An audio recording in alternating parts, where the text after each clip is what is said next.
Professor Jiang வந்து சில இன்ட்ரெஸ்டிங்கான ப்ரிடிக்ஷன்ஸ்லாம் பண்ணியிருக்காரு. ரீசெண்டாக வந்து அவர் டக்கர் கால்சன் கூட ஒரு இன்டர்வியூ கொடுத்திருந்தாரு. அந்த இன்டர்வியூவில் அவர் என்ன சொல்கிறாருன்னா, ஈரானோட ஸ்ட்ராட்டஜியே வந்து ஆயில் ப்ரைஸை வந்து $200 கிட்ட எடுத்து போகிறதா அவங்க பிளான் பண்ணுறாங்க அப்படின்ற மாதிரி சொல்கிறாரு. இப்போ $100 சம்திங் இருக்குது. அந்த வாருக்கு முன்னாடி பிப்ரவரியில் வந்து $70 இருந்தது. இப்போ $100 சம்திங் இருக்குது. இதை வந்து $200 வரைக்கும் எடுத்துகிட்டு போனோம் அப்படின்ற மாதிரி ஈரான் ஸ்ட்ராட்டஜி பண்ணுறாங்க அப்படின்ற மாதிரி சொல்கிறாரு.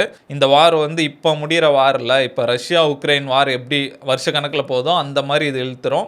இது வந்து ஒரு பெரிய ஃபுட் கிரைசிஸை கொண்டு வந்துடும் அப்படின்ற மாதிரிலாம் சொல்கிறாரு. அதெல்லாம் பார்க்கும்போது பயமாக இருக்குது. என்ன சொல்கிறாருன்னா, யூஎஸ்ஏ இதில் ஜெயிக்க வாய்ப்பே இல்லை, இப்போ இதுக்கு முன்னாடி இருந்த காலம் வேறு, இதுக்கப்புறம் இது அப்படியே மாறப்போகுது இந்த வாருக்கு அப்புறம் அப்படின்ற மாதிரி சொல்கிறாரு. இதுக்கு முன்னாடி வரைக்கும் இப்போ சூப்பர் பவர் யாருன்னா யூஎஸ்ஏ, அவங்க தான் வந்து எல்லாரையும் டாமினேட் பண்ணிட்டுருக்காங்க. இதுக்கு முன்னாடி பார்த்தா பிரிட்டிஷ் இருந்தாங்க. இந்த மாதிரி ஒரு 100 வருஷத்துக்கு ஒரு கண்ட்ரி இருப்பாங்க.